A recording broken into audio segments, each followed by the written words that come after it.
The NFL trade deadline is coming up on November 4th, and a surprise name has entered the mix, according to NFL insider Connor Hughes of SNY. Jermaine Johnson? Oh, no. We're going to talk about it. I'm going to lose my gosh darn bananas. Boy Green Daily starts now. Zoinks! Boy Green Daily, Boy Green Daily, Boy Green Daily. Let's go!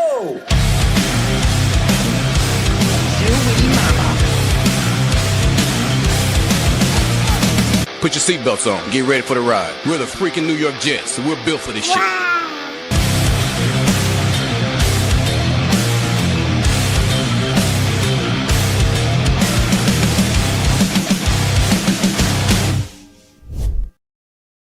Hey, what's going on, everybody? I'm Paul Eston Jr., a.k.a. Boy Green. I'm the New York Jets digital reporter for Heavy.com. Welcome to Boy Green Daily, a daily New York Jets video show, also available wherever you find your podcast. We have a full article in the YouTube description down below, more on this subject matter. Let's get into it.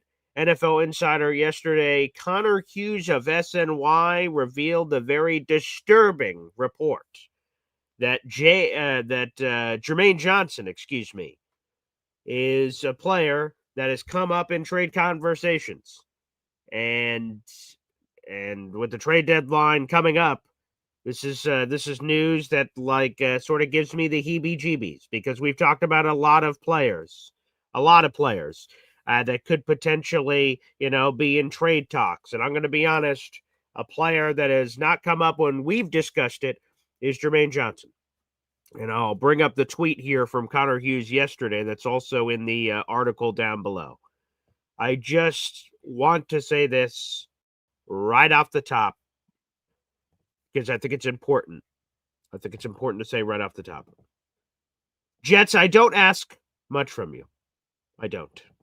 And quite frankly, you haven't given me much. Let me throw this up real quick, and then I'll finish. Connor Hughes, Jermaine Johnson's name that's come up for several teams in need of edge help in trade discussions, sources told SNY. It would take, quote, a lot for the Jets to part with Johnson, a team involved in those conversations said. I'll put that back up in a second. Jets, I don't ask for much. We're 0-6. We've missed the playoffs 14 straight years. It's likely going to be 15. I do this show every day. I'm a diehard Jets fan. The Boy Green Coffee Club is filled with so many great Jet fans. Please don't do it. Don't trade Jermaine Johnson. Please, please, please. I'm begging you, please don't. Please don't. Jermaine Johnson is the heartbeat of this team. Let me tell you this. Okay? The Jets defense in the first 5 weeks of the season was booty cheeks. And not just booty cheeks. They were on pace to give up more points than any Jets defense in franchise history. And this franchise goes back to 1962 with the Jets and 1960 with the New York Titans. That's pretty bad. That's as bad as it gets. Okay? Now let's go to week 6, the game that just happened over the weekend. Jets lost, of course. But the defense held Denver to its lowest point total of the season, 13 points. Bo Nix was held under 200 yards passing. The Broncos, as a rushing offense, averaged 3 yards a carry. What was the new wrinkle that was added to the defense? Oh, that's it. Jermaine Johnson showed up. Coincidence? I think not. Jermaine Johnson's impact was felt. He had a sack in the game. But it's the ripple effect. It's the intangibles that we can't quite quantify with Jermaine that is so important. He is the heartbeat of this team. There is no godforsaken reason why you should trade Jermaine Johnson. There's a lot of players we could trade, and we've talked about them, and we've argued about them, whether it's Breece Hall or Quincy Williams or this guy or this guy or this guy. Jermaine Johnson would be a massive mistake if the Jets do this. You accepted his 5th-year option in May. You've got him under contract for the rest of this season. You have him under contract for 2026, and I'd love to re-sign him at first opportunity. I do not want to trade Jermaine Johnson. There's a lot of players I would trade. Jermaine Johnson is not one of them. He is a core piece that we should build around. This is the kind of guy I said it the other day, and I continue to say it on every show that I'm on. I want 53 Jermaine Johnsons. I want 53 of them. He has an elite mentality. He has a desire to be great. He motivates his teammates. He is a leader. He may not have the C on his chest, but he should. This is the straw that stirs the drink on defense. Absolutely no. I'm sure other teams are interested. Why wouldn't they be? Jermaine's awesome. He's awesome on the field, and he's a good leader in the locker room. Jets, don't do it. Don't do it. Don't do it. Don't do it. I just wrote a piece this morning. Here's why it's even more on my mind than ever. I just wrote a piece this morning about John Franklin Myers. He had a message to send the Jets because, remember, last year, the Jets traded for Hassan Reddick on April 1st. And 3 weeks later, the Jets gave away John Franklin Myers to the Denver Broncos. And Joe Douglas, then general manager, said at the time, man, we can't afford JFM. We got to trade him. And just gave him away for a 6th-round pick we're going to get next year. Thanks for that, Joe Douglas. And that was the worst trade in Jets history. Hassan Reddick, of course, was a contract drama holdout, which was awful. And he didn't show up till halfway through October. And Rich Samini reported he showed up fat and out of shape. And obviously he only finished with 1 sack the entire season. Okay. So Hassan Reddick, that part of the trade was terrible. We gave up a conditional 3rd-round pick that ended up being a 3rd-round pick we're going to lose in April's draft. Okay. And we gave up John Franklin Myers, who had a career season for Denver. We gave him away for a half-eaten Snickers bar. He had a career high in sacks. He had a career high in tackles for loss. Combined tackles, solo tackles, he went off, and the Broncos went to the playoffs. Us Jets missed the playoffs for the 14th consecutive season. That sucked. Again, John Franklin Myers, another piece that we just tossed aside. Grass is greener, right? And in this case, it's not about a trade of getting a pass rusher back. For the Jets, the allure, I guess, would be draft picks. Connor Hughes says it would, quote-unquote, take a lot. What does a lot mean? I don't know. It would take a lot to pry Jermaine Johnson from us. To me, the price is a price that most teams won't reach. I'm talking like 2+ first, something crazy. Because, and you may say, he's not worth that. I don't care what you think he's worth. I don't want to trade him. So I want to make up 10 first-round picks. Oh, you don't want to give that up? Well, guess we're keeping him. That's how I feel about Jermaine. Absolutely not. There are a few, shipmates, right? We're on a boat, okay? We got to trim some fat for the boat to continue moving forward. The boat is it's slow in the water, so we need to trim fat. We need to make some business decisions. But there's certain shipmates that I'm not getting rid of. I want to go to war with these shipmates. Jermaine Johnson is one of them. He has to be. He is a part of the solution for the New York Jets. To turn this thing around, we need Jermaine Johnson. So. I'm absolutely not interested in moving Jermaine Johnson under any circumstance. But if you're just joining us, make sure you guys like the video, hit subscribe on YouTube. This is the report from Connor Hughes. We also have an article in the YouTube description down below that Jermaine Johnson is a name that's come up in trade talks ahead of the NFL trade deadline. And according to one team that was on the other side of the conversation that called the Jets, said it would, quote-unquote, take a lot for the Jets to part with Johnson. I'm begging you, Jets. That would be an absolute brutal blow for this team. It would absolutely take the wind out of the sails. Let's get a super chat in here. We got Paul Taxter. Let's go. Wow. Thank you for the super chat, Paul. Appreciate you. And hey, as I've said on this show before, I am all for other opinions so we can flesh out topics here on the program. I'm all about it. I'm all about it. So thank you, Paul, for this. You have 6 raffle tickets, by the way, for our contest, so I appreciate it for this month. Thank you. And the super chat message is this from Paul Texter. Clean house. No one is helping us win games now. Do a real rebuild. Thank you, BG. Yeah, I actually brought this up in the article, right? That, what were the social media reactions to this news, right? So I wrote about the piece, and then I wrote about the rumor, and then I said, God, sorry, still sick, guys. I said, what's some of the social media reactions? And some of them are what I'm saying. Oh my God, don't do it. But some are like, you know what? We're going 0-17 with or without Jermaine Johnson. So who gives a shit, basically? Like, hey man, this ship's going down and might as well rebuild. So I hear you, Paul. I hear you. But again, there are certain members on the team.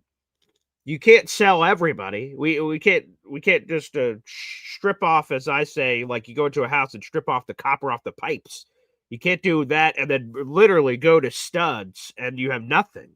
Like there's a few players you're going to have to rally around and say, okay, all right, we'll get rid of this, we'll get rid of this, we'll get rid of this. But you got to stand for something. And Jermaine is one of those guys I want to stand for, personally. I don't know how others feel. We'll open up the phone lines in a little bit.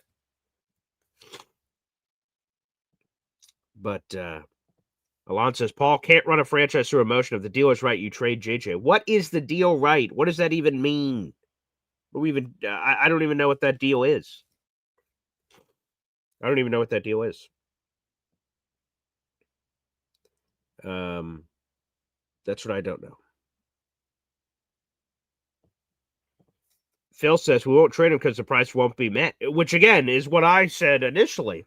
It's like, say, like, yeah, hey, what's up? Hey, yeah, this is the random NFL team. Is Jermaine Johnson available? Sure, yeah, anyone's available. $1 million man, everybody's got a price. Yeah, okay, sure. What's the price? 10 first-round picks. Oh, Jesus, 10 first-round picks. Yeah, 10 first. We can't do that. Well, I guess we're not going to have a deal. Bye. Beep. Like, that's what I'm saying. Like, I just don't. I just absolutely don't. Don't want to do it. No, sir. Not interested. In the least bit. He's productive. He's young. Absolutely not. No interest. There's a lot of guys that you could trade. A lot of guys. Quincy, which I hate. We talked about that with Devin, DNY for life yesterday, but the Jets aren't going to pay Quincy now that they paid Jamian. So they're not going to pay both. So Quincy's gone. Who else? What are you doing with the offensive line? I think you got to keep the guys for Justin Fields. So I don't think you can trade anyone on the offensive line. I think you got to ride that through. But Breece Hall, do you keep him for the future?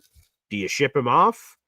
I'm getting a lot of confusing Breece Hall social media post. #free20. Does that mean like free him, like use him more because he just had his first game without a target in his career? Or is it like free 20, like trade me? I don't know how to read this cryptic nonsense anymore, man.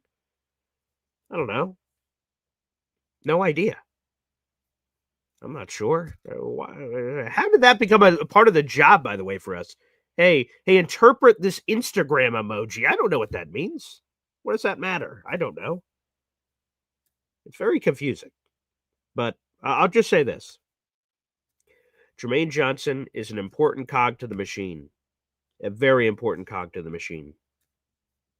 He can pass rush. He can set the edge as a run defender. He's a leader on the team. He holds people accountable. He was a part of that players-only defensive meeting that turned things around. Now, we'll see if it was a fluke or not. They play Carolina in Week 7, and Rico Dowdle has ran for 200-plus yards in back-to-back games. How did the Jets handle that guy? And Carolina just took out the Cowboys, who just beat our ass. So I don't know if A plus B equals C, but is that defensive blip on the radar like just a blip? Or did the Jets defense turn it around now and all of a sudden, there's something? TBD. We'll have to see. They'll have to prove it on the football field. But man, this is just one that caught me in the chops. I just did not put this. I just didn't expect this to happen. Alon says, important cog to the machine. This team is 0-6 going nowhere. Alon, you got to open up the mind, man. We're not just talking about 2025. Sure, we're in the season of 2025. But it's not just a vacuum.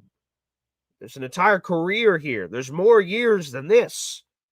We don't want to make any rash decisions in the middle of a season. All right? You have to be tactful. You have to be thoughtful. You got to flesh out the decision-making process. Jermaine's an important cog to the machine, not just for 2025 in an 0-6 team, but he's 26, or what is he? 26? I'm pretty sure he's 26. I think I wrote about that yesterday, but let me see. He's 26.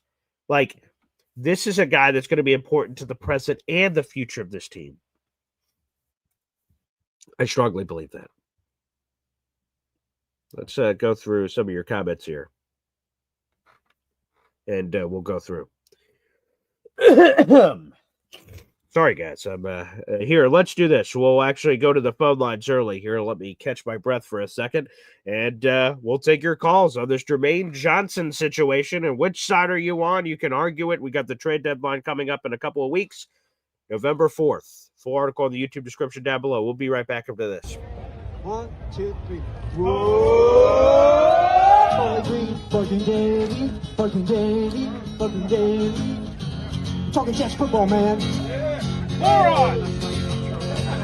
Fucking Davey, fucking Davey, fucking Davey. The New York Jets football club. Offense, defense, special teams, watch Jets football with Bright Green. Everyone, J-E-T-S, Jets, Jets. Fucking Davey, fucking Davey, fucking Davey. Talking Jets football, man. All right. Fucking Davey, fucking Davey, fucking Davey.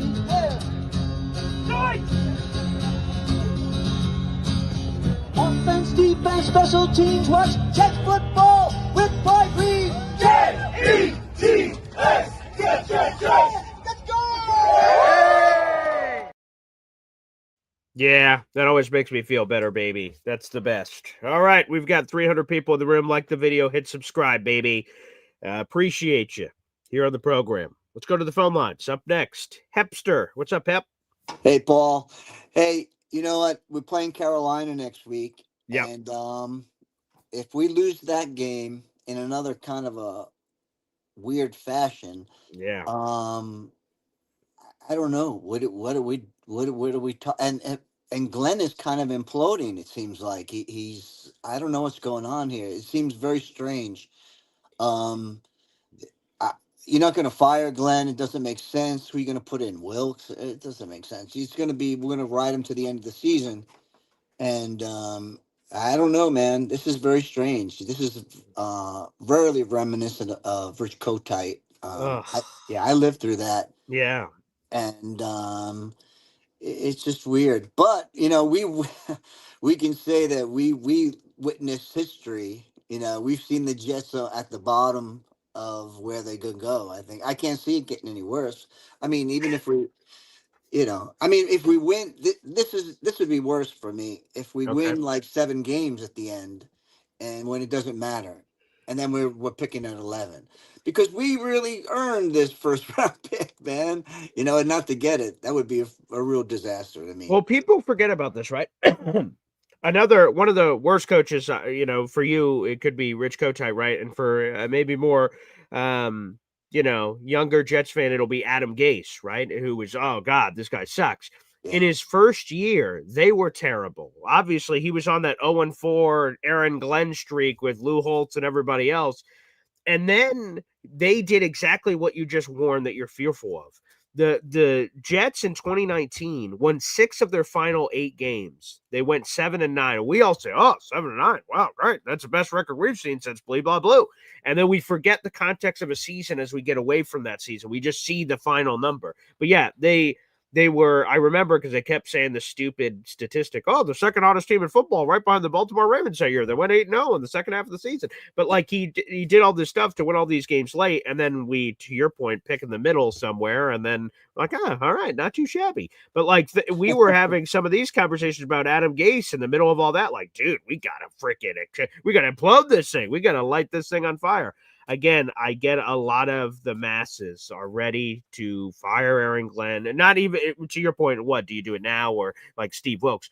Whether it's in season or after the season, I am not ready to move on from Aaron Glenn. I want to give him time. The season's been awful so far, and he's made some poor decisions. But I don't know what my expectations were for what I thought Aaron Glenn was going to be immediately with this team. Obviously, I thought they were higher than what we've seen so far, but I just don't want to make a rash choice. I just don't want to just throw him out the door after this. Now, we have to see the rest of how the season plays. I keep saying that, but Yeah. man, I'm not ready to restart again. That's where I'm at. I don't just want to, after 1 year. I get it in this sense that if something's bad, you'd rather rip the Band-Aid off and not hold on to it. The Jets did that with Adam Gase. The first year was bad, despite what the record says. And they're like, let's give him another year. And there was 2-14, like, oh, Jesus, we got to move on. So we wasted this year that could have gone to somebody else and moved on quicker. So I get it, ripping a Band-Aid off of it's like, if we're just moving on, we should just move on, because people are going to bring up Brian Callahan. He just got fired, and Bill Callahan, his dad, just resigned from the team. A lot of people said they should have just moved on from Callahan immediately. They didn't. Halfway through this season, like, all right, fuck it, let's move on from it. And then you just delay your process. So it's a balance, and they got to make the right choice. But I'm just a little fearful of just ripping the Band-Aid off on Glenn. I guess we'll see, how he really handles himself as far as the team, because he preaches accountability. Of course. But who is Justin Fields accountable? Is he accountable himself for the things he's done? And if he really kind of goes off the rail really towards the end, even more with decision making, those weird play like at the end of the first half, and he doesn't take responsibility for it. It shows like some kind of a personality problem, and that's kind of weird. But I don't understand, because when we first talked about him, Yeah. we were all hyped. We were very psyched about him. All players loved him, right? Wasn't that what was the thing that went around? 100%. That was 100% it. Yeah. Yeah, an aggressive defense. They swarmed to, it's a really, even with the trouble he had, he turned it around. So, we really had a lot of hope. But, I guess it's a big jump from the next, Go ahead. Yeah, I would just say this. No. This is just what I would say. If we get more of that first half debacle, and again, his explanation still doesn't make any sense to me. Like when he explained it the next day, I heard it. I'm like, that doesn't make any sense at all, what he was attempting to explain to do. But then ultimately he said, I made a mistake. I should have went for the Hail Mary. I'm like, okay, that's what we wanted to hear. Just like, you fucked up, and that's what you should have done. Not all this confusing, the ref, and then the ref, but the ref. I'm like, ref, what? Yeah, okay. Wait, what? So if we see more of that, then maybe the Jets will have no choice, and that's the direction it's going. But hopefully Aaron Glenn seems like a really smart guy. He was just talking to Bill Parcells in the morning, we're trying to, I'm sure, get some advice and insights in the middle of this disaster, and people already calling for his head. He's like, Jesus Christ. And Bill Parcells trying to give him some advice and insights and things of that nature. Aaron Glenn seems like a smart guy. So if he corrects some of that, we see the improvement that AG is talking about, hopefully literally wins, and seeing the team fighting for him and stuff of that nature, hopefully that puts him in a better spot. At this point, if John Harbaugh comes out, I would, if it stood right now for what I've seen so far, I would give the team to John Harbaugh. And would he take it? Would he take it? That's the thing. It's kind of an interesting thing, because we would have the first draft pick. Sure. Get his people in. It's a fresh start for him. New York City's the big, it's the big prize. I guess that's true. But I don't know if Woody's going to tuck his tail and admit defeat after one season as well. Who knows? Woody. I was curious about something. Yeah. Is there a point where the Jets are just such a debacle that the NFL takes the team? The NFL can take the team away from Woody for mishandling it. What if that was a thing? That probably would have happened in Washington, I suppose, during Dan Snyder's reign. But no, I don't. Well, I look at the Cleveland Browns forever. So no, absolutely not. There is no ineptitude clause. Wow, this team sucks. We need to step in here. Good Lord, for these fans, we need to save these guys. No, I don't. Unfortunately, I don't think that exists. And here's the thing: for all the people that have complaints about Woody, and a lot of them warranted, what the hell, Brick? What the hell is his son's name? Whatever. We're like, oh, thank God. Woody's getting old. He's definitely going to sell the team. And no, that's going right to his 20-year-old kid. So we're going to be under Johnson reign until we all die. So okay, see you guys. Yeah, there you go. There you go. Hepster joining us here on the program. We got 300 people in the room. Like the video, hit subscribe. All right, I'm going to try to find a way to present this best on screen, folks. Before we keep going here, there is a Boy Green Coffee Club member in need. This was brought to my attention, so I want to throw this up here on the screen and see if we can help out a fellow Boy Green Coffee Club member here. So hang on just a second. I'm going to present this on the screen. You guys all know him as Three Siblings. You guys see him in the comment section all the time. And Three Siblings needs our help. And I'm going to throw this up on the screen here. He's been going through some rough times, and I think, us as Boy Green Coffee Club members, when a fellow member is in need for whatever the situation happens to be, we try to step up for that person and try to see if we can help. And we've all gone through tough times before, and that's currently happening to our guy here, Three Siblings. And he explains on this GoFundMe, which, again, you guys can read in its full flower here, that long story short, Three Siblings is having some issues paying some of his bills, and he's trying to help out his son. And, in the middle of football, there's a lot going on here, and he's trying to do everything he can to sort of get back on his feet financially with everything that he's got going on. And I'm sure this was very difficult for Three Siblings to even reach out publicly to try to ask for help. So if you guys are in a position to be able to contribute in any way, he's trying to raise some money to help pay for some of his bills as he's fallen on some tough times here. So if any of you guys are interested, I'm about to drop the GoFundMe link in the chat, and you guys can contribute if you'd like to. Three Siblings is a cool dude and someone that we've really appreciated in the comment section. I know certainly I have. And like I said, he's been going through it. So here it is. Let me throw this in the YouTube chat. That is a direct link to his GoFundMe. And feel free to contribute if you guys are in a position to do so. Want to give a shout out here to Three Siblings. So I always enjoy his commentary. That sucks to see a Boy Green Coffee Club member who's struggling right now. So there you go. That is available. So thank you to Johnny Boy for bringing that to my attention. I appreciate that. And much love to Three Siblings. Again, you guys can contribute if you'd like. All right, let's go to the phone lines. You got a lot of people here trying to contribute on the program. Johnny, since you just brought this up, we'll allow you to have the floor here for a second, man. Hey, what up, BG? How you holding up, man? Boy, I am sick as a dog, and I don't know if it's because of the Jets or my failing health.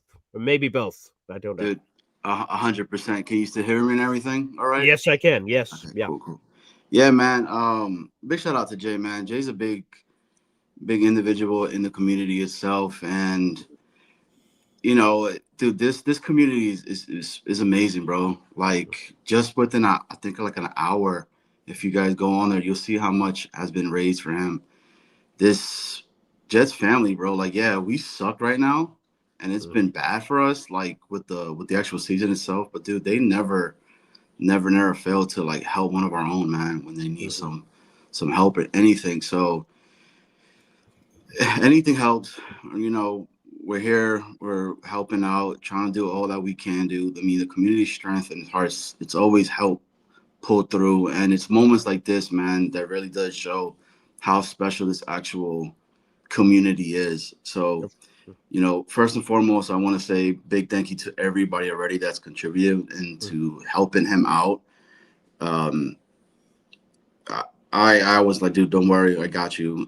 So I'm out here wanting to tell again, everybody, appreciate you guys. Thank you so much, BG. Thank you for putting it up on your platform, Of course, man, and everything, man. He is anybody that knows Jay knows how good of an individual he is and how good of a dad he is. And that's the thing I want everybody to understand too, man. He's a good father, and his son is like one of the, if I'm not mistaken, is like one of the top ranked wide receivers in all of North Carolina as well. So major shout out to Jay, man. Jay is a good guy, everybody, and some people don't like his takes at times, man. But definitely, yeah, that's a thing. By the way, I'll give a quick shout out to Georgie here. Wow. Member for 11 months saying, "Hola, Johnny boy, 3 sibs. You guys are in my prayers." So there you go. Yeah, man. Shout out Georgie and everybody, and shout out like again, like I said, shout out to everybody who's already contributed. Man, them dudes have been.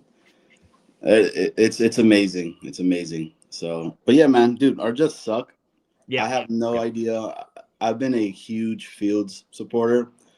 I don't sure. even know how to like defend the guy anymore. AG, some of the calls don't. Please don't trade JJ. He's the main dude. I It's just agree. like, Yes, yeah. so I have no idea, man. It's but you know what? But At you the end, have to keep. Here's the thing. This is going to be an unpopular take. I think I already said this on the show, but I want to repeat it. What are we going to do? What are we going to do, people? Go to 36-year-old Tyrod Taylor, his old ass, Tales of the Crypt, old friggin' ancient ass? No, we have no other choice. We're 0-6. Tyrod Taylor's not going to save this season. Okay. And Brady Cook's on the practice squad, so he's not even a real option right now. We just got to keep riding the Justin Fields train and hope for the best. I mean, that's where we have to go. And then people are talking about the locker room potentially being lost. We're 0-6, man. I don't know. I'm not saying fuck the locker room, but we just have to try to rally around Justin Fields. Like this, we're not going to the playoffs. The season won't turn around from that perspective. I hope we get a couple of wins out of it, obviously, because we're diehard Jet fans here. But I just don't know what Tyrod Taylor does for you. And he's the only other quarterback, a realistic option on the team. Because, like I said, Brady Cook's on the practice squad, and I don't envision him leapfrogging all these guys anytime soon. yeah, agreed, man. Look, if you want my honest opinion, I think this organization knew what was going to happen, right?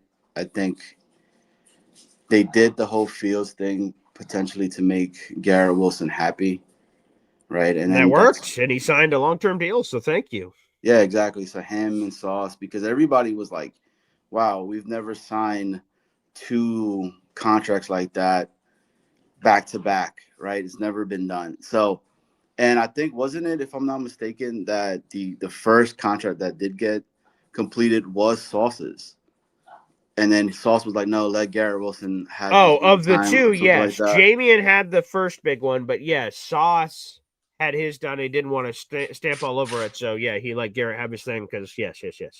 Yeah. So, I mean, maybe that's me looking too much into it. I don't know again, but dude, yeah, dude. I went to church on Sunday.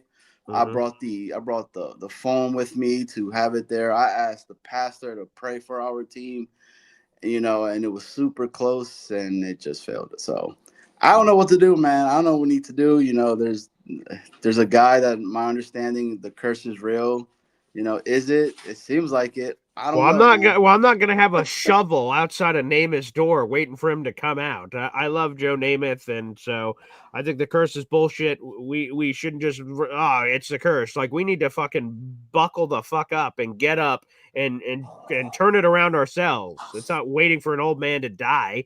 It's about us like fucking figuring this thing out and turning it around, and we control that. We got to get up and do it.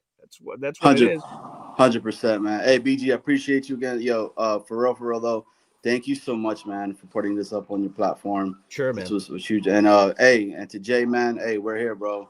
You're one of our brothers, dog, and we lift each other up. Never put anybody down. So appreciate you and keep your head up, dog. And we're here, man. All right, BG.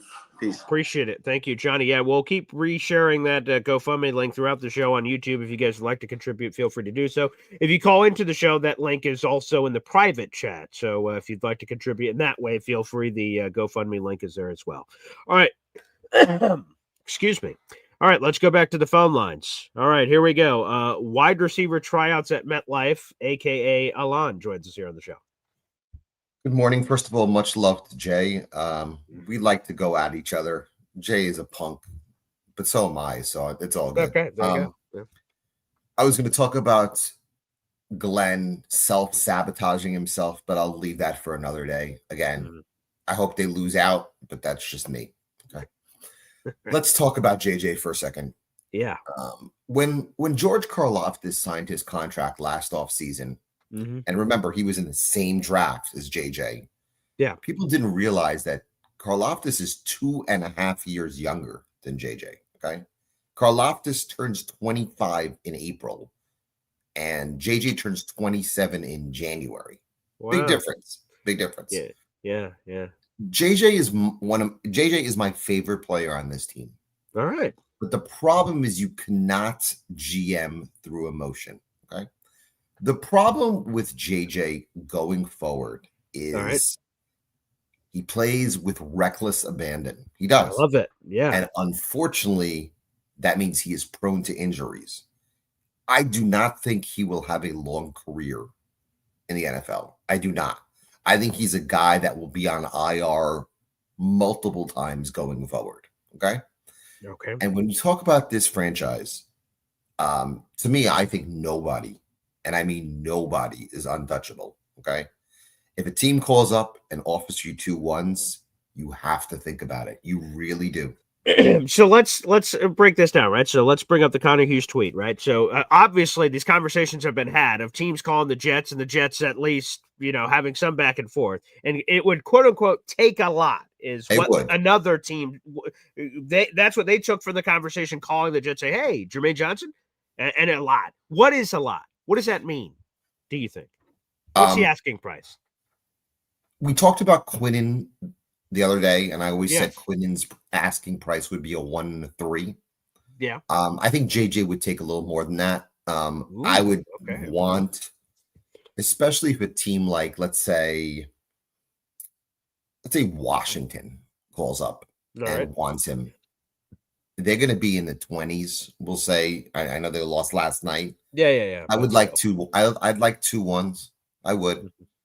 2 1s would make sense for me. Again, we are in a full-blown rebuild. And unfortunately, there are a lot of Jet fans out there that look at the players in this team and get emotional. And unfortunately, you have to look at the front of the jersey before you look at the back of the jersey. So when guys like Brees and Quincy and Michael Carter are being talked about, and people are like, oh, they're such great. Again, you could be 0-6 with them, and you could be 0-6 without them. And I love JJ. I do. But if a team calls up and offers you that type of deal, you have to think about it. Is a team going to do that? I would not be surprised if there would be. I wouldn't. I think there will be a team out there that would think about it. Yes. A team on the brink who needs another edge. I could see that. Eagles, perhaps, because Zadarius Smith, everyone the Jet fans wanted, he just retired, and they're dealing with injuries. So they Eagles are an aggressive team. They might, but again, as I said, I think JJ is my favorite player. But to me, there is nobody, and I mean nobody on this team that's untouchable. Okay, I would include John Simpson as well. John Simpson has not re-signed, and he is a full-blown free agent after this year. Okay, I know there's talk about him resigning due to the fact that his wife. Correct. Yeah, in the medical field. Yes, correct. Right up here in New York. Yep. Yes, but he's a guy I would look to deal. Again, I think everybody is for sale.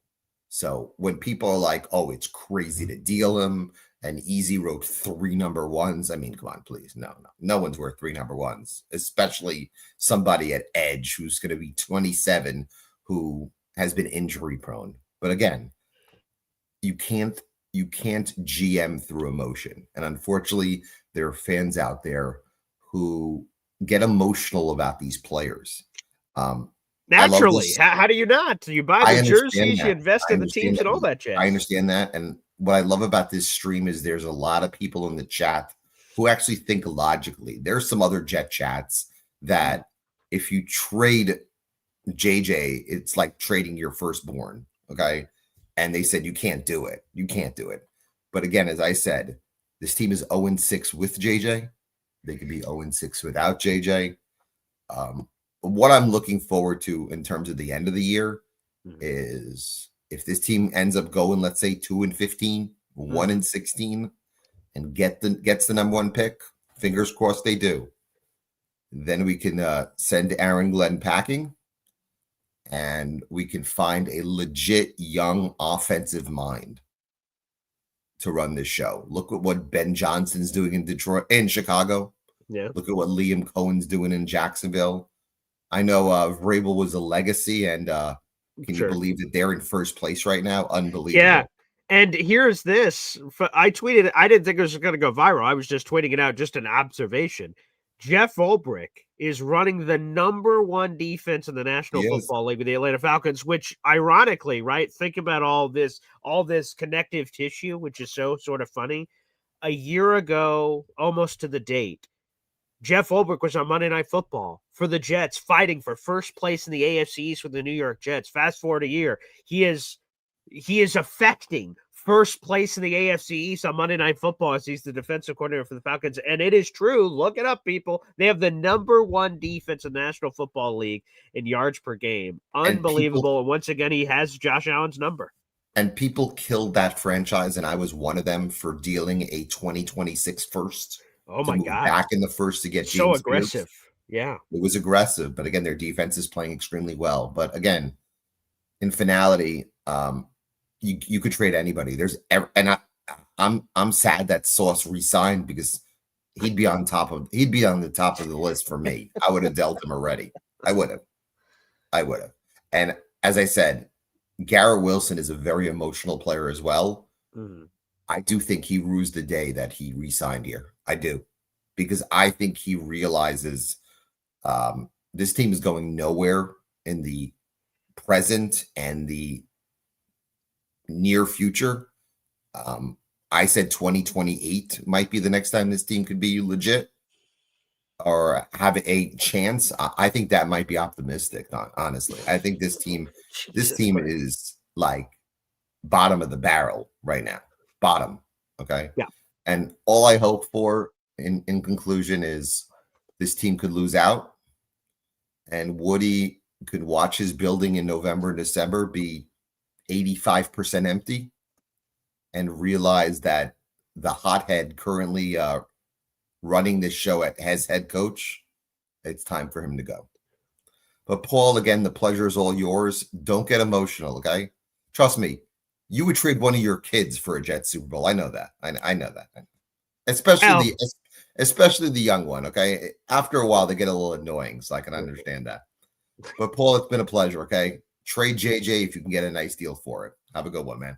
There you go, Alon, dropping his wisdom and insights as always here on the program. All right, up next, we have Kyle Clifton here on the show. It's about lining up timelines, right, guys? Like, I don't know if JJ fits the timeline. I don't know what a deal that would be acceptable to us would be. I'm not giving him away, but I certainly don't think we're getting 2 number ones for him either. Yeah, that feels aggressive. Yeah. But like Quinnen is a guy that you'd have to listen on because of that timeline. You go through the team, you go through the roster, and you think about guys that are still on their first contract or have recently re-signed, and those are the guys that you really can't move. Right, like Armand Membu and Olu Fashanu and guys like that, right? And Tip, sure. Like, and then you think about Sherwood and Sauce and Garrett. Right, they're off limits because of their contracts, right?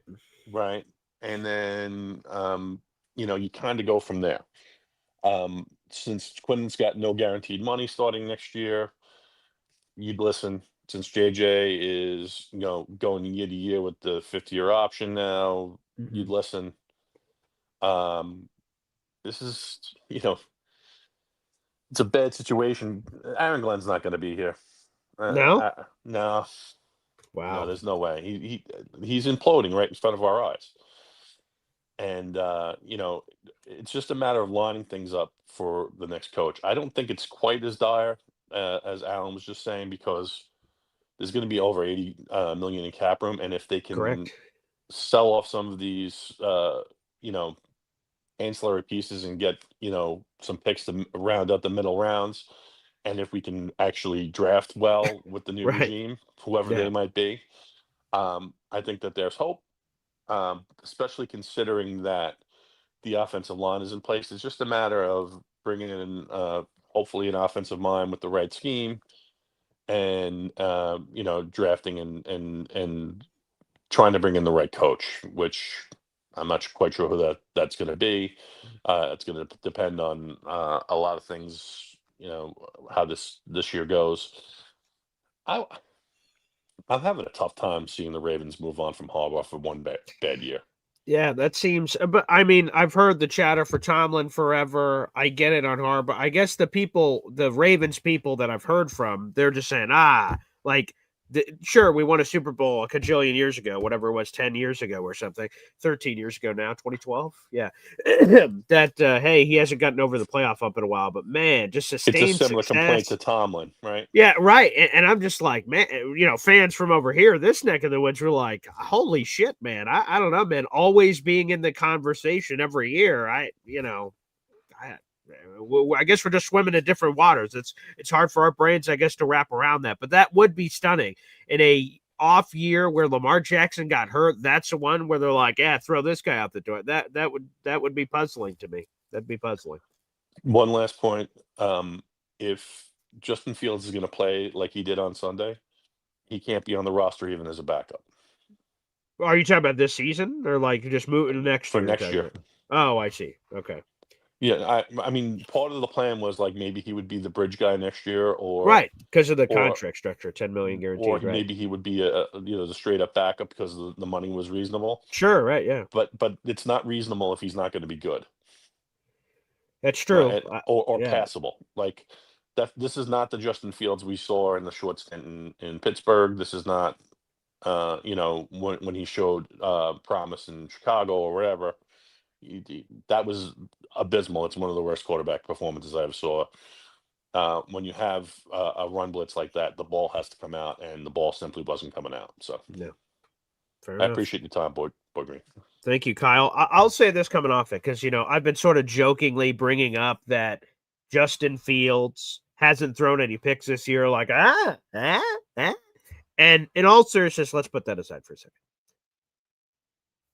If Justin Fields is going to play this conservative, then the interception thing is moot because then you're not having a way to if Justin Fields is going to fit, I don't want him to throw a million interceptions. I just sort of want to say that too. But you just sort of have to let it fly. You have to open up the playbook if you're Tanner Engstrand and you need to go down swinging. Like this anemic offense that we saw where Justin Fields is afraid to make decisions. I don't know if that is Justin Fields himself just being afraid to make decisions or the coaching staff hounding after him. Don't make any mistakes. Don't make any mistakes. I don't know what it is. But Justin Fields has got to let it fly. And that's what I want to see moving forward. What do we have? What do we have to flip here? I think that's the key for Justin Fields is giving him that opportunity and just unloading. All right, let's keep going. We got a lot of people trying to call into the show. There he is, Easy. Yes. Good morning, Paul. Hey, first of all, I should have said this yesterday. I hope you're feeling better. Thanks, man. I appreciate that. Yeah. Yeah, you might have gotten a little sick from the tailgate. See, you got to avoid it, Easy. Health. What a wonderful thing. No.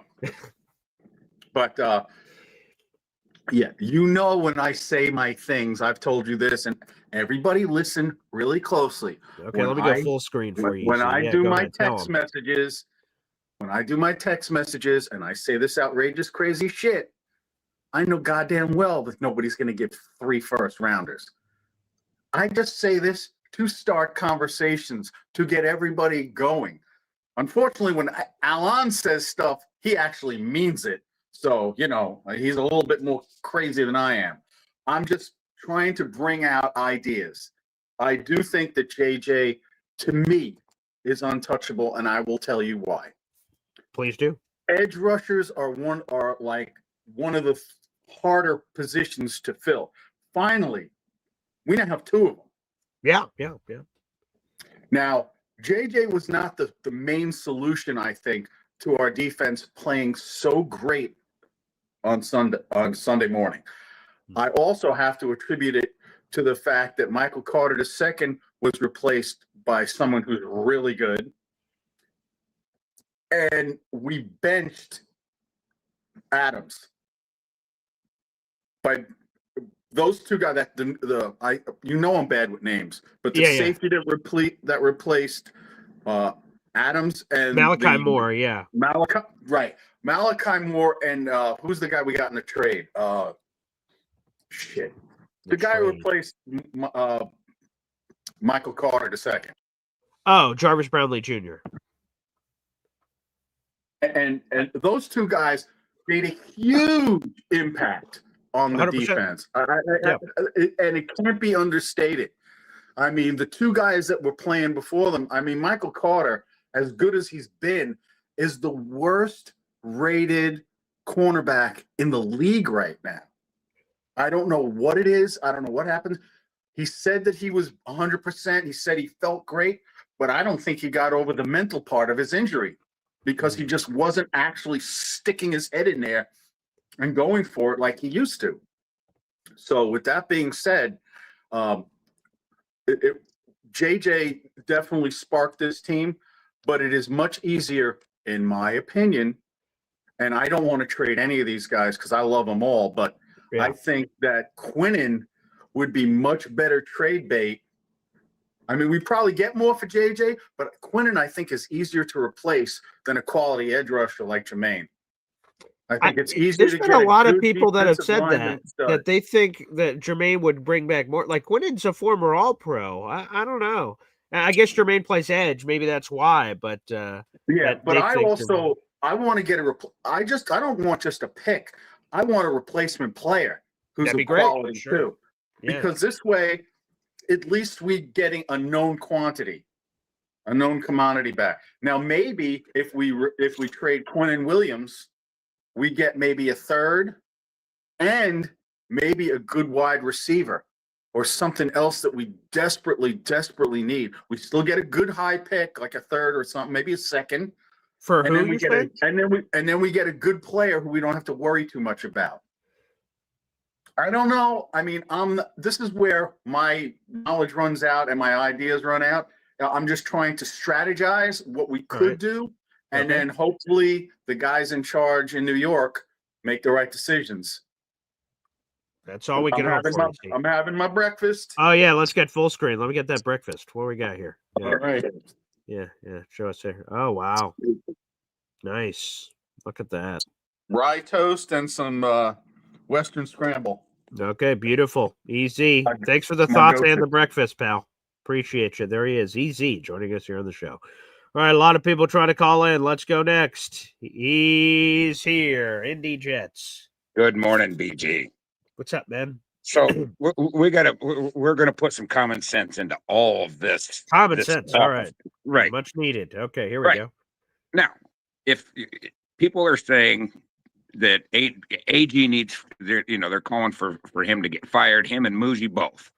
Yep. Well, I'm seeing that. What purpose would they have then, if they're on the hot seat, to start having for this fire sale, to pick up draft picks for the next GM? That doesn't happen. So the only way we go into a fire sale is if they've had the conversation with Woody to say, no matter what, you're here for 3 years. Right. Regardless if we go 0-17 this year, you're here. They've had the conversation and sat down with Woody and said, you're here for 3 years, regardless, because they're not going to trade these pieces away if they're getting fired at the end of the year, because they have no incentive to do so. Well, I would think that these guys in their first year, like, why would Aaron Glenn or Muji think that they would get fired? They're like, we signed 5 and 4 year deals or whatever Muji signed. I don't know if that's public, but we know AG's is 5. Like, why would we think we're getting fired? Why would they even think that? Exactly. And so they've had to have, if you see a fire sale, then AG and Muji aren't going anywhere for at least a couple of years, because an owner's not going to allow these guys to make the trades for somebody else. Right. That makes sense. Yeah. So they're either going to keep these players and say, you can build, but you may stay on the hot seat, or you are locked in for at least 3 years, this year and 2 more. And we're going to do the fire sale and allow you to build it, but you're not going to get both. You're not going to have the coach and GM on the hot seat and the fire sale. Yeah. Because why would you trust in because if that's the case, if they're on the hot seat, Muji'd be like, let's just take a 7th for JJ because we don't really care. We're already out. You see what so it's just not going to happen. Okay. And I think that I don't even think they would. I don't even think they would trade Brees at this point if they're on the hot seat because they have no incentive to do so. Well, I don't like what I'm hearing. Connor Hughes, like he had been saying on his podcast that he thinks the Jets could get a third for Brees. And then he just sent out a tweet like last night or something. They spoke with a bunch of executives around the league, and he says the best the Jets could hope for is a fifth and maybe a fourth if teams get in a bidding war. And if that's what we're going to get, fuck you guys. I'm keeping Brees Hall. Like, suck it, baby. I'm not giving him away for just trash. Like, if that's all you guys are offering, then I'll play the comp game. I'll either keep him and franchise tag him, or I'll play keep him, and then like if he leaves as a free agent, maybe get a comp pick later. I'm not just doing that for that random ass pick. He's one of our best players on our offense. Right, and with Allen being hurt, now you're going to jump to a third stringer, and Garrett Wilson's now hurt. We haven't talked about that at all on the show, but he's likely going to be out till the bye. So, like, that's 2 more games without Garrett Wilson. Jesus Christ! Exactly. So, if you see the fire sale, then you can just about bet that they've talked with Woody and the and the Johnson family and whoever that's in this decision making, and to say, and they've had the assurance from the family to say, you're not going anywhere regardless of what happens. We're going to give you all the opportunity to go get a bunch of draft picks. Fine. Yeah. And then you're here. And then you have an opportunity to build this team. But they're not they're not going to get rid of. Now they may get rid of Fields. They may see that, hey, this guy's just not it, and you may go out and maybe make a trade for, I don't know, a Jameis Winston or something like that. Whatever, to say this experiment didn't work. Okay, but if they're not, if they're still going to be on this hot seat, then I think you'll see the fire sale. Or I think you won't see the fire sale, but that's my 2 cents on it. Also, big shout out to Chef Kev. I got my first deer this year, so nice. This morning, and I posted pictures of it. So Chef Kev, we're going to bring you some steaks and just test your abilities on some venison. Ooh, nice. Okay, there you go. But yeah, so that's my 2 cents. You can't. I just don't think you're going to have both. You're not going to have AG and Muji on the hot seat, and then allow them to start trading players away. So they've got it's one or the other. When you start seeing players being traded away, I think you can look at it and go, okay, well then our coach is here regardless for a couple of years anyway. I appreciate common sense being brought in here, Indy. We needed it. Yeah, that's all I got, BG. Oh wait, one more thing. Yeah, sure. Great job to I think it was Johnny that come on and was talking about 3 sibs, buddy. We got you. Yes. I'll reach out to him today. On him and I chat, on Insta here, but we'll reach out. And again, the Jets community continues to step up and do what we do. At 0-6 or at 6-0, the family doesn't change. Mm-hmm. So great job to the Jets community, and we'll just keep doing it.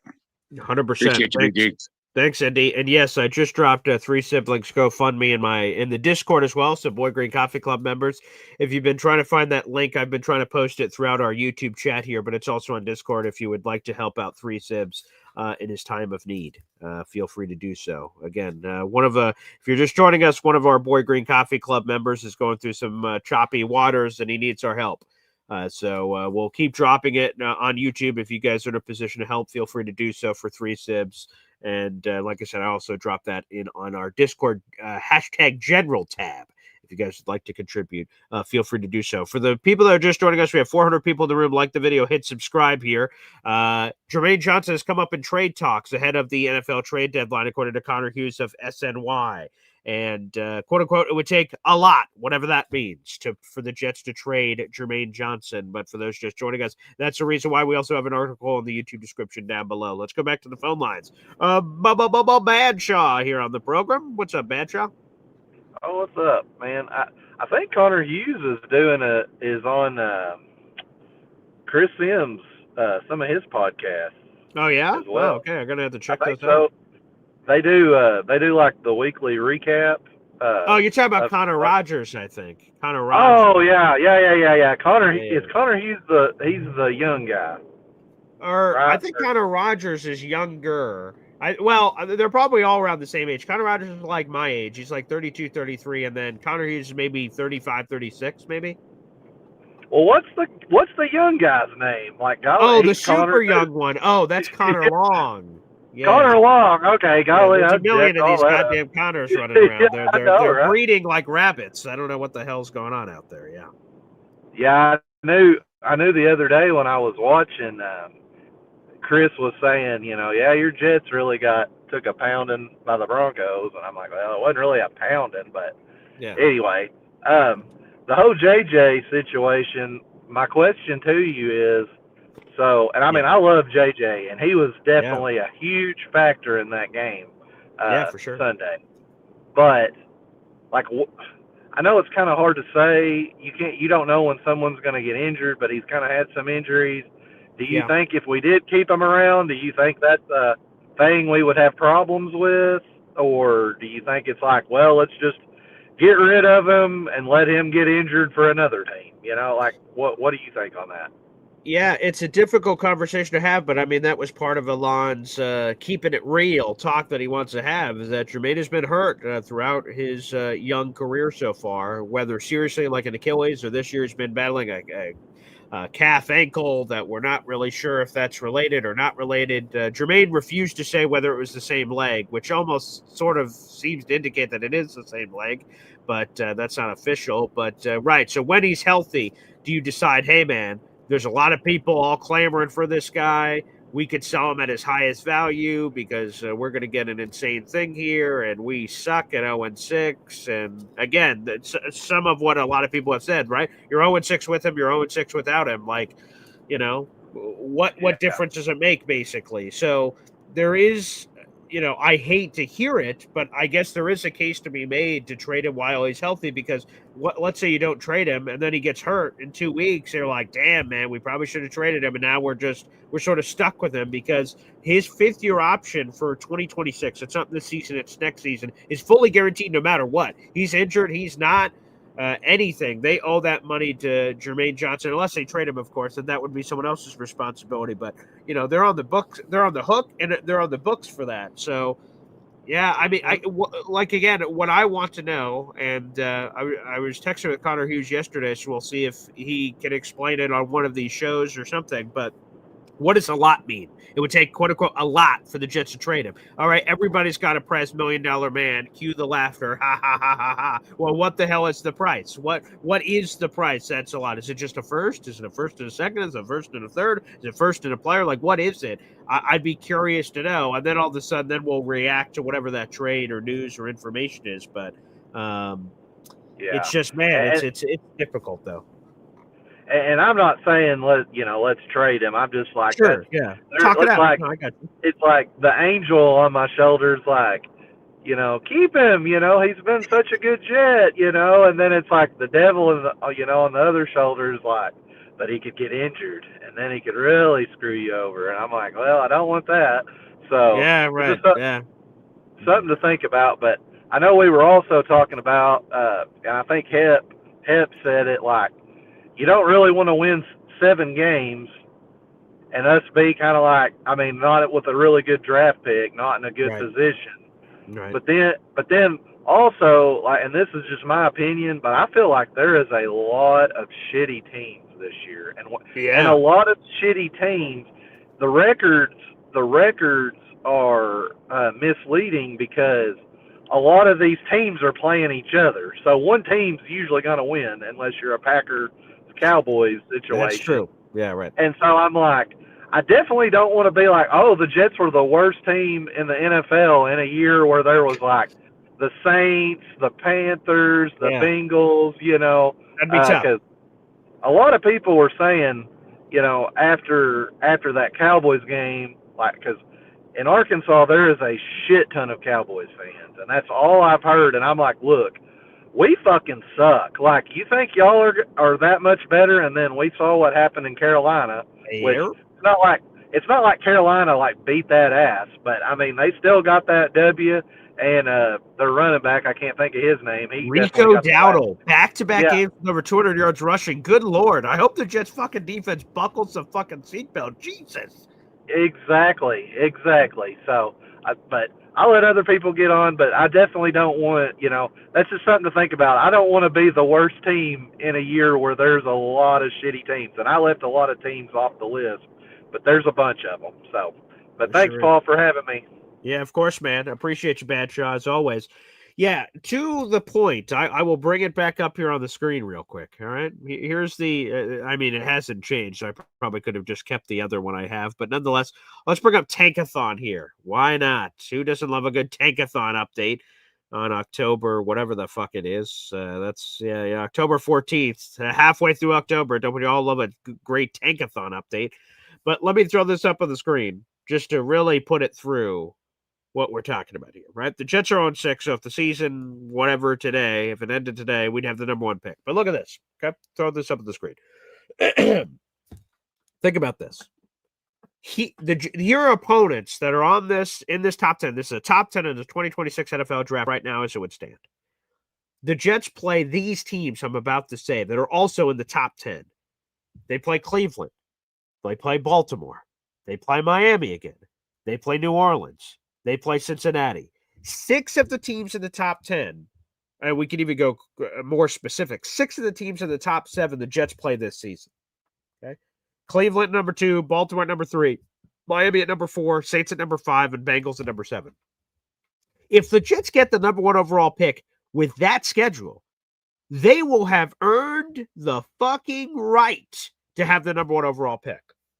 It's one thing when you're playing like a really difficult schedule. It's one thing when you're playing a real difficult schedule. You're playing like, I don't know, who's the best teams in the league? You're playing whoever the bleep it is. I don't even know. I can't even think about who the best teams in the league are right now. Like the Lions, although they just lost, I guess. So, who are the best teams in football right now? I don't even know because we're so terrible.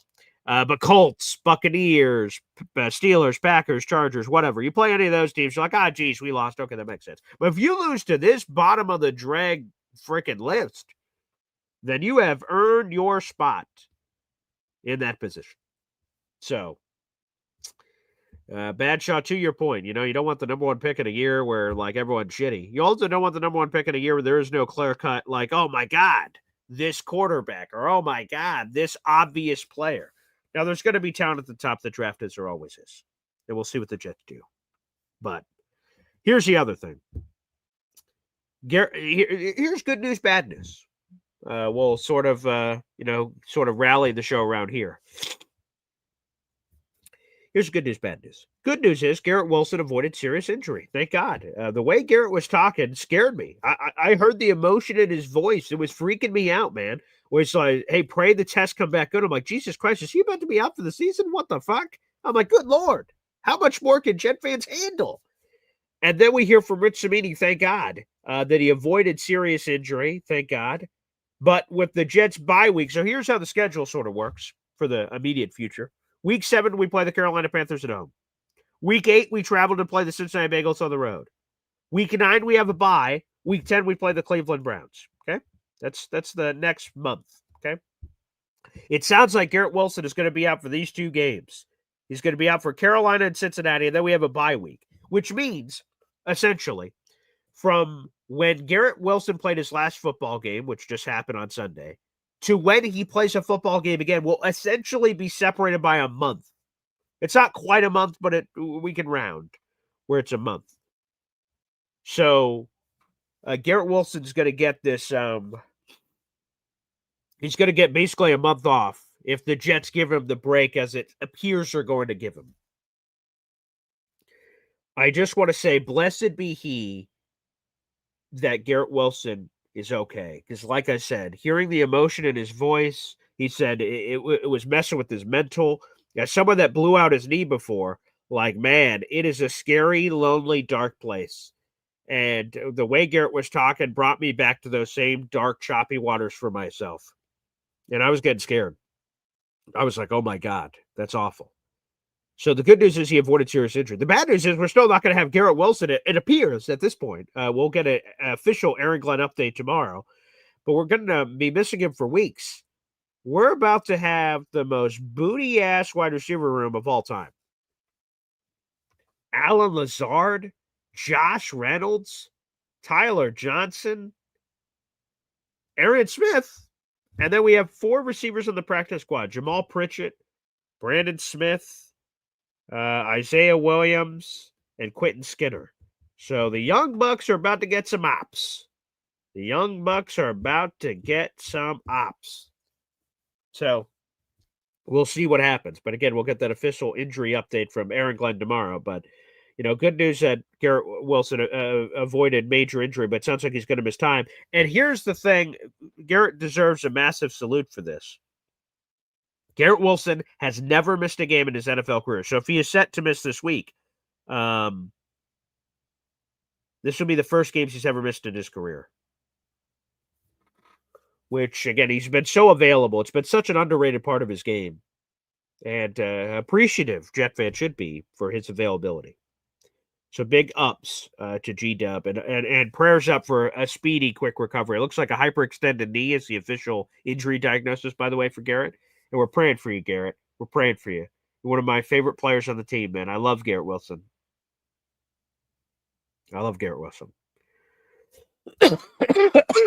Jesus. So, Garrett, we're rooting for you, buddy. We'll see what happens. This trade deadline is probably going to be wild. The Jets are getting more calls than anybody, according to Ian Rappaport. So we're going to see what happens. Folks, I want to thank you guys so much for joining us here on the show. Make sure you guys like the video, hit subscribe. Today is a Tuesday, so we have Boy Green Meets Woody. That link is already up. We're coming up at 3 o'clock, baby, answering the top questions that the Jets need to answer before this Carolina Panthers game. So there's a lot of questions we have coming off the Broncos game that factor into the Panthers game. We'll discuss that at 3 o'clock. Again, that link is already up on the YouTube channel. Make sure you guys like the video and hit subscribe. That's a free way to contribute. Real quick before we go, I see we have 400 people in the room. We have over 100 on YouTube. Let me see how many likes we have on YouTube right now. Let me take a gander here. Let me see before I get out of here. Let me see. How many likes do we have on this gosh darn YouTube right now? We have 60 likes, but over 100 people in the room. That doesn't make any sense. Hey, you 100 people out there, like the video. It's right friggin' there in front of you. It's a free way to contribute to the show. I appreciate the super chats and the memberships, and that helps keeps my lights on here doing the show. But the free way to contribute is by liking that video. Make it a part of your routine. Every time you come watch the show, just go, let me get Boy Green one of these. Booyah!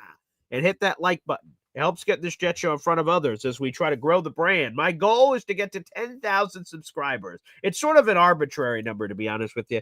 When I started this YouTube content creator journey, I just said, 10,000, that sounds like a cool number. Like, man, to get there would be sick. So let's go. That'd be awesome. So let's get it. And by the way, I see Microfox here complimenting me on my bookshelf behind me. Thank you. Boy, Grin, I don't see Give Me the Damn Ball book on your shelf. I don't have that book, as a matter of fact. I got a lot of good books over here. A lot of good books. I've got Namath, Wayne Corbett, Bill Parcells, The Q Factor. Let's see, Figure It Out. I got Mike Westhoff's book. I got some great Gary Myers books. I'm a big fan of Gary Myers. A lot of books. That one's not on there. I have Marty Lyons' book in here. Yeah, got a lot of really good books. But no, I do not have the Keyshawn Johnson one. I got to get that as well. One more time, let's also do this. Thank you for the reminder, Jared B. I'm going to throw this back in the chat here.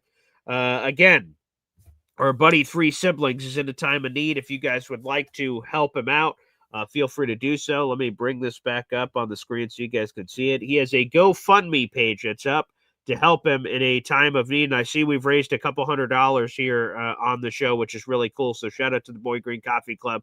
You guys are always, stepping up for our friends in need. So let's throw this up one more time. This is our buddy Three Siblings. You see him in the comment section all the time. He's going through some tough times. He's trying to pay his bills, and he's fighting to keep a roof over his family's head. He's trying to raise $1,800. He's at $1,200 now. Again, we raised a couple $100 here on the program. Appreciate you guys. Thank you very much. And feel free to try to help him reach his goal as he's trying to help out his family. He's been on some tough times. We've all been on tough times before, and we always try to help out each other when those things happen. So he's a couple $100 away from his goal to help him out and his family. So if you are in a position to do so, feel free to share with Three Siblings. Appreciate it. And Three Siblings, I know this was probably very difficult for you to come public with as you're, struggling, but I appreciate you speaking up or speaking up through, and that means a lot. So yes, anything that we can share or spread the love would be great. So please, please, please, let's make sure we try to work on that moving forward for 3 Sibs. Before we go, a couple other thoughts real quick. First off, I see my boy Ryan McCarthy giving it a Boy Green Coffee Club membership. Hey now. McCarthy, appreciate that very much. I believe that is 16 raffle tickets for you this month, if my memory serves correct. And memory does serve correct. There we go. We got 16 raffle tickets for this month's contest. Appreciate you. Let me see. Where'd that membership go? Oscar the Grouch. Oscar the Grouch just got that membership from Ryan McCarthy, so appreciate that. Let me answer a few more questions here. All right. Badshaw said, we got to get Philly's emoji. Yes, on my books. I think I had it written down here. Now it's 109. We're 109 memberships away from Philly Noodles getting his emoji. So we're 109 memberships away. You guys can also find a way to do that. So yeah, 109 memberships away. Long story short, that's what Philly Noodles is away. It would be awesome to get him an emoji. Philly Noodles has been a great part of this show. Let's go to Easy. He's sending in a super chat here on the program. Appreciate you, Easy. Thank you very much. Hey now. Wow. $2 super chat. Thank you, Easy. Appreciate that. Who do we trade it for how much? Again, I'd probably target the 49ers just lost Fred Warner. I'm sure with Robert Saleh, they'd be super interested in Quincy Williams. Again, I would love to keep Quincy in a perfect world, but the problem is that the Jets are not going to pay him because they have already paid Jamie Sherwood. So, it's a harsh reality, but it is what it is. So I'd probably target the 49ers and try to see if you could get like a 4th or 5th maybe for Quincy Williams. He's on the last year of his deal, and we don't know about how the comp pick formula is going to go, and maybe he gets a lot of money for Itzy. I don't know. But I'd probably move Quincy Williams to San Francisco. Hell, they're having a lot of injuries. Maybe you can move Michael Carter over there, too. That's another solid favorite. So maybe a Carter Quincy combo could work. Let me think of who else. Again, we all have the debate about Brees Hall all the time. Chargers are desperately looking for a running back. Chiefs are looking for a running back. Maybe one of those aggressive AFC West bidding wars, and they go something crazy for Brees. Quinnen just feels like a hard one, like in general, because like Quinnen's a team leader and stuff. But it's going to take 1 and a 2. I'd probably even try to ask for 2 1s and see negotiate from there on Quinnen. I don't know, man. I'd be asking for the moon and stars, and then we can negotiate. You never want to offer a trade to somebody and they're like, yeah, sure. But let's go.